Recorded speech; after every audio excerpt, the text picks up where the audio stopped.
So I've been busy today. I've got side glass.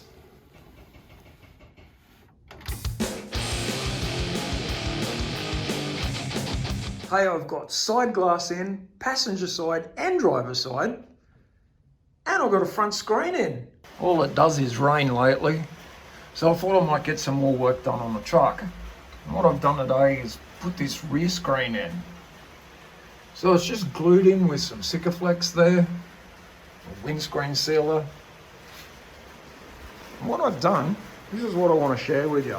Because I'm not using a rubber, I've masked off the screen and I've masked off the edge of the body itself. And I've what's called backfilled this glass. So what that entitles is putting some more glue all the way around on this side of the screen. And with me having all this masked up, I've just gone around with a wooden knife, because it seems like everything you get now is no longer plastic and wood. And I went around this edge here, all the way around, and rounded that off. But I did find the best thing to do after that was wet my finger with some wax and grease remover, or Prepsol, whatever you want to call it, and go all the way around with my finger. It's messy, it's yucky, but I did a better job. Once that glue goes to a bit of a skin, I'm going to pull the masking tape off, and hopefully it looks like a rubber, much like my front one. Although the front one we had a few hassles, but you know what, it still looks pretty good. I'm happy with it. So I've started removing this tape, and I'll just kind of show you how it looks.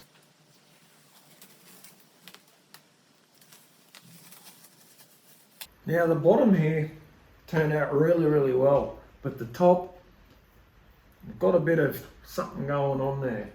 So I'm going to get my wooden knife here, and I'm going to go back up along here and just tidy it up a little bit. I might even just use my finger. I'll see how I go. I've even got these weather strips on the tops of the doors.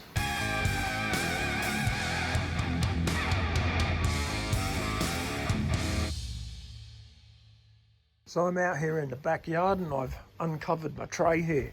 I've put my wheels back on and it's time to get it back in the garage here. So let's just get it done.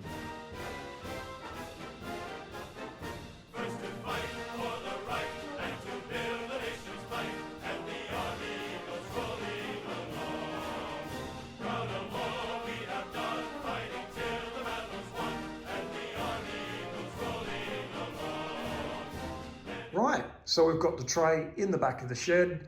I guess that wasn't too hard at all. Now the next thing to do is get on the back of the truck. Usually I've grabbed a few friends to lift it off because this thing's pretty heavy. I can either wait for them to come over, or I'm thinking I might be able to make something to lift it up with the engine crane, and that way I can do it all by myself. I'll have a think about it and see what I come up with. So before I get myself carried away with putting the tray on, I thought it might be better to put this bump stop on. So if I didn't do it now, there ain't no way I'd be able to get a drill in between here and here. I mean, as it was, there wasn't much room, just like this. A drill, you say, what did you need that for, Rob? Well, I had to drill a small hole up in the chassis just to clear this nut here. Now what I did is I used the original bracket out of the original bump stop and just cut it off with the angle grinder, put it on the wire wheel, ground all the rubber off, and there was already a little hole in this so that I could just buy these, which were $6 each, delivered on eBay, bolted onto there, bolted up here, job done. And both sides are done, so now I can move forward with putting the tray on. Well, I mentioned that I'd get this tray on using my engine crane, or at least give it a go. Now, I gave it a quick little go yesterday and didn't get really far at all because I'm really worried about these straps pulling the sides in. So I'm going to try something a little bit different. Now, what I think might be a better idea is to just use my hoist.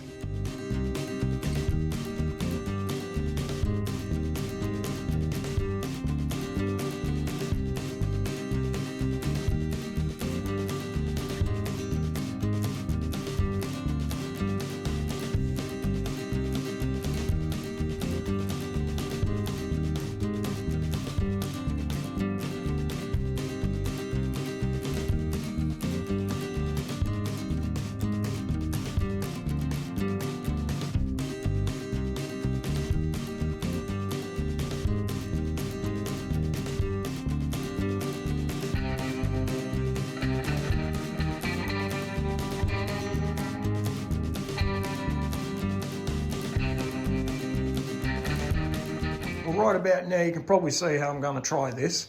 I'm going to strap the tray to the lift. I'm going to lift the tray up and then I'm going to back this underneath it and see if we can't just bring it down. I hope there's enough height on my lift. It's got to go pretty high.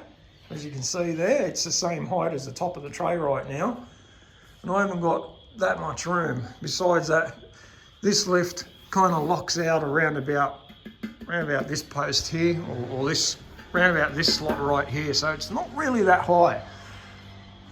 We'll see how we go. I want to have a little bit of wiggle room so I can move this around from side to side if I need to. So I'm not going to strap it hard up against it. That will give me a little less room to work with as well. Let's see how it goes.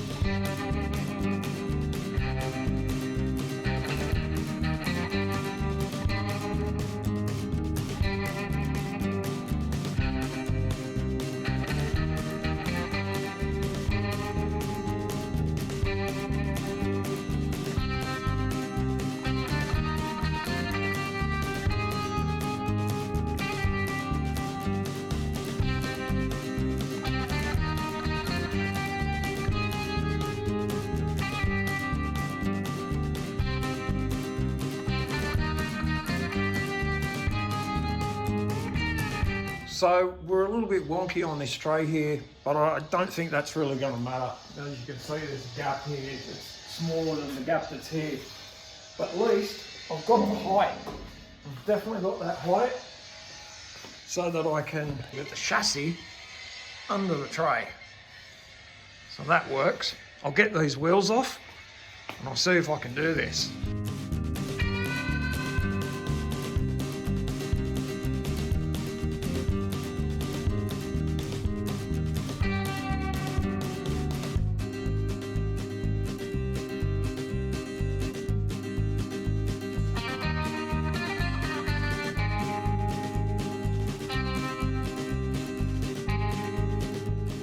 Now, as you can see, the tray is straight, but the car's on an angle. And there is no way that's going to come down if I just let it down. So my plan is to get it down as far as I can to here, put the back bolts in, and then hopefully that will just drop down. Because I'm not keen on letting these ratchet straps just go. I'm not versed on using them, and I would hate to just release all the pressure and the whole thing come crashing down. So a little bit at a time. I'm pretty close here and really close on this one. In fact, I'm probably right there. Yeah, you know what? I think I am. So I can get this one in there. A little bit of paint there. So I'll take a little bit of the paint out of here, that deadener stuff I've put on here. Let's see how I go. Wish me luck.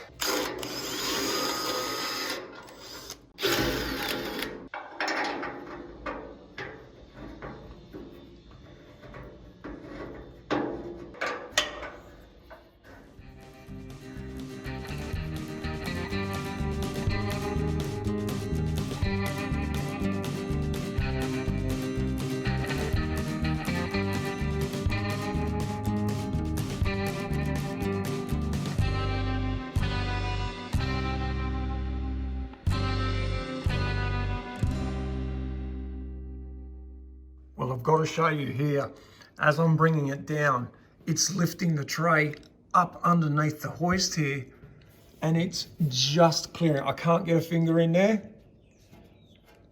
and I still got to come down a little bit more. Oh, and I'm hitting the cable here. That's a shame. I've probably scratched it all, but it's a rat rod, doesn't matter. And look how I've just cleared this thing here as well. Should be all right. Hopefully when I bring it down some more, it might sit a little bit straighter. Look, I don't know. These are already loose.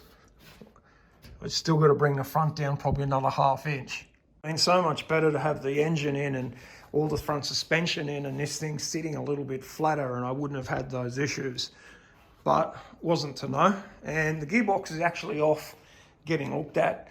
I mean, it was a rebuilt gearbox when I bought it, so the bloke said. I thought I'd better take it down to the gearbox place and get him to have a look at it and just make sure that it is a, an okay box. I don't want to put it all in and find I have to pull it out again because I know nothing about that box. The engine, I know all about that engine, so I'm not worried about that. The diff, they're pretty easy to change if you ever want to. You can even do them in the car and fix them up. And I've done diffs over the years as part of my job, so I'm not fussed about the diff. All right, I'll continue on with this.